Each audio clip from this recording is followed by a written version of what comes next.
আজকে আমরা বহু নির্বাচনী প্রশ্নের কিছু সমাধান নিয়ে আলোচনা করার চেষ্টা করব। এই বিষয়গুলো সাধারণত বহু নির্বাচনী প্রশ্নের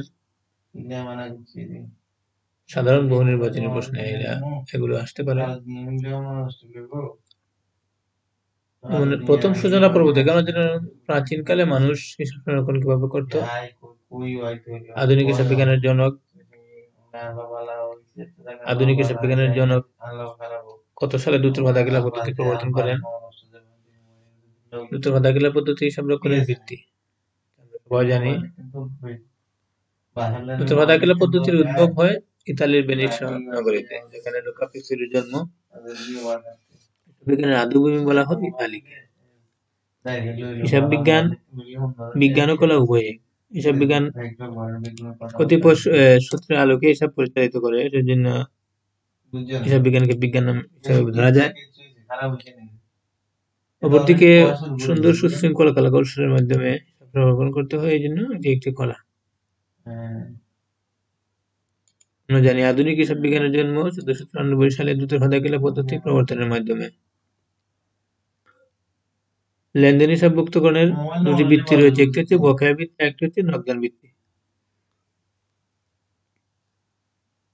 উভয় ভিত্তিতে কিন্তু আমরা হিসাব রক্ষণ প্রস্তুত করে থাকি, হিসাবের বিবরণী প্রস্তুত করে থাকি, কিন্তু বকেয়া এবং নগদান উভয় ভিত্তির মাধ্যমে। আধুনিক হিসাব বিজ্ঞান বকেয়া ভিত্তির উপর প্রতিষ্ঠিত। আসলে আধুনিক হিসাব বিজ্ঞানের যাত্রা শুরু হয় 15শ শতাব্দীতে। হিসাব বিজ্ঞান প্রক্রিয়ার প্রথম ধাপ হচ্ছে চিহ্নিতকরণ। প্রথমে আমরা লেনদেনগুলিকে চিহ্নিত করে তারপরে হিসাবের বইতে লিপিবদ্ধ করতে হয়। হিসাব রক্ষণ হচ্ছে হিসাব বিজ্ঞানের লিপিবদ্ধকরণ ধাপ।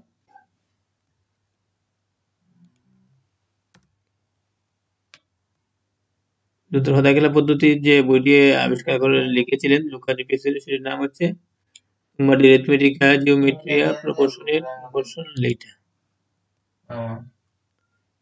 প্রাচীন যুগে চীন দেশের লোকেরা অ্যাবাকাস নামক একটি যন্ত্র আবিষ্কার করেছিল। এই যন্ত্রের সাহায্যে তারা হিসাব রাখত। গণনা যন্ত্র মূলত অ্যাবাকাস। আর অ্যাবাকাস শব্দের অর্থ হচ্ছে গণনার ফ্রেম। এদেশে পাকিস্তানি শাসন আমলে সনদপ্রাপ্ত হিসাব বিজ্ঞানীদের অধ্যাদেশ জারি হয় 1961 সালে। পেরু দেশের অধিবাসীগণ কিপু নামক রঙিন সুতায় গিট দিয়ে লেনদেন পাঠ থেকে আমরা কিছু নৈমিত্তিক প্রশ্ন দেখবো এখানে। যন্ত্রপাতির অবচয় একটি অদৃশ্য লেনদেন। এটি একটি ব্যয়, কিন্তু অবচয়টি চোখে দেখা যায় না, সেটি অদৃশ্য লেনদেন।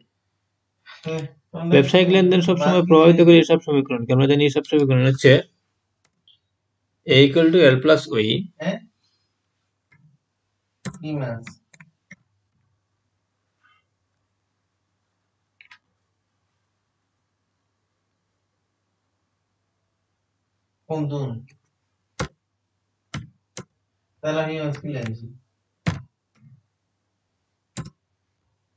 A = L + OE, এটি হচ্ছে হিসাব সমীকরণ। প্রত্যেকটি ব্যবসায়িক লেনদেন কিন্তু হিসাব সমীকরণকে প্রভাবিত করে।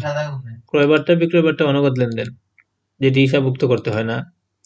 চালান মূল্য থেকে ক্রয় বিক্রয় বার্তা উভয় বাদ দিয়ে দিতে হয়। বাউচার দুই প্রকার, এটি হচ্ছে ডেবিট বাউচার, একটা হচ্ছে ক্রেডিট বাউচার। ব্যয়ের জন্য যে বাউচার হচ্ছে ডেবিট বাউচার, আয়ের জন্য যেগুলো বাউচার সেটা হচ্ছে ক্রেডিট বাউচার। ক্যাশ বাক্সতে চুরির ফলে হিসাব সমীকরণের এ এবং ওই এর পরিবর্তন ঘটে। এখানে এ হ্রাস পাবে, ওনার সিকিউরিটিও হ্রাস পাবে।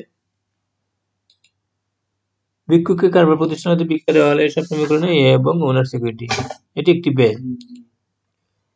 হিসাব বিজ্ঞানের আওতাভুক্ত হচ্ছে ব্যবসায়িক ও ব্যবসায়িক উভয় প্রকার লেনদেন হিসাব বিজ্ঞানের আওতাভুক্ত। কোন পণ্য দ্রব্যের পরামর্শ গ্রহণ ও প্রদান করা লেনদেন নয়। যখন পর্যন্ত দ্রব্যের ক্রয় বিক্রয় সংগঠিত না হয় তখন পর্যন্ত লেনদেন অন্তর্ভুক্ত করা যায় না। প্রতিষ্ঠানের লোক নিয়োগ করা কোনো লেনদেন নয়, যতক্ষণ পর্যন্ত লোক চাকুরিতে নিযুক্ত না হয় এবং বেতন পরিশোধ করা না হয় অথবা চাকুরির সময় না কাটায়, ততক্ষণ পর্যন্ত সেটি লেনদেন হবে না। বাকিতে পণ্য ক্রয়, ধারে এবং বহি লেনদেন। অবচয় একটি দৃশ্যমান এবং অনগদ লেনদেন। কোনো ঘটনাকে লেনদেন হতে হলে তাকে অর্থের মাপকাঠিতে পরিমাপযোগ্য হতে হবে। অর্থের মাপে পরিমাপযোগ্য হতে হবে। লেনদেন শব্দের আবেদনগত অর্থ হচ্ছে আদান প্রদান। মজুরি ও বেতন প্রদান দুটি হচ্ছে কারবারি লেনদেন। হিসাব চক্রের প্রথম ধাপ হচ্ছে লেনদেন শনাক্তকরণ। প্রথমে লেনদেনকে শনাক্ত করতে হবে, তারপরে আমরা লেনদেন হিসাবভুক্ত করব। বাকিতে সেবা প্রদান করা হলে এসব সমীকরণের সম্পত্তি এবং মালিকানা সত্ত্ব বাড়বে। সেবা প্রদান একটি আয়, যে কারণে মালিকানা সত্ত্ব বৃদ্ধি পাবে। আর বাকিতে সেবা প্রদান করার ফলে প্রাপ্য হিসাব সৃষ্টি হয়েছে, সেখানে সম্পত্তি বৃদ্ধি পাবে। হিসাব রক্ষণের নিয়ম জানার পূর্বে লেনদেন সম্পর্কে অবশ্যই জানতে হবে। প্রতিটি লেনদেনের পক্ষ দুটি, একটি ডেবিট ও একটি ক্রেডিট পক্ষ। হিসাবের বইতে লিপিবদ্ধ করা হয় অর্থ সম্পর্কিত ঘটনা। চালান প্রস্তুত করেন বিক্রেতা। বিক্রেতা যখন পণ্য ধারে বিক্রয় করেন তখন চালান প্রস্তুত করেন। আমরা জানি সব ধরনের ঘটনা লেনদেন নয়, কিন্তু সব ঘটনাই আসলে লেনদেন। লেনদেন সর্বদা পরিবর্তন আনে আর্থিক অবস্থার। প্রতিটি লেনদেন পরিমাপযোগ্য অর্থের দ্বারা। লেনদেনের দ্বৈত সত্তা বলতে বোঝায় দুটি পক্ষ হিসাব, দুটি পক্ষ বা হিসাব, দুটি পক্ষ বা হিসাব। নিষ্কৃতির ফোন করতে হবে, দরকার আছে নিষ্কৃতি দরকার, নিষ্কৃতি ফোন করবো আর কি দরকার? আগে তো নাকি ঘরের কাজ আমরা কম দেখি, কি দুটি পক্ষ বা হিসাব। প্রাতিষ্ঠানিকভাবে লেনদেনের শ্রেণী বিভাগ দুই প্রকার, যেটা বহি লেনদেন ও আন্তঃ লেনদেন। ক্যাশ বাক্স হতে 500 টাকা একটি নোট চুরি গেলে এইসব সমীকরণে এ এবং ওনার সিকিউরিটি উপাদানের পরিবর্তন ঘটে। এও হ্রাস পাবে, ওনার সিকিউরিটিও হ্রাস পাবে। ইজারা সম্পত্তির অবলোকন একটি অনগদ লেনদেন। বিক্রির উদ্দেশ্যে পণ্য ক্রয় একটি ব্যবসায়িক লেনদেন। সনাতন পদ্ধতিতে বকেয়া বাড়া একটি ব্যক্তিবাচক লেনদেন। বিগত বছরের বকেয়া আয় বর্তমান বছরের প্রারম্ভিক সম্পত্তি। নগদে মাল বিক্রি একটি কারবারি লেনদেন। কাউকে উপহার প্রদান করা কোনো লেনদেন নয়। এটা যদি ব্যবসা প্রতিষ্ঠানে টাকা দিয়ে হয় তাহলে লেনদেন, তহবিল থেকে যদি উপহার প্রদান করা হয় সেটি লেনদেন নয়। এর মাধ্যমে স্বত্বাধিকার বৃদ্ধি পায়। ব্যয় এবং মালিক ক্ষতিগ্রস্তের ফলে স্বত্বাধিকার হ্রাস পায়। ধন্যবাদ।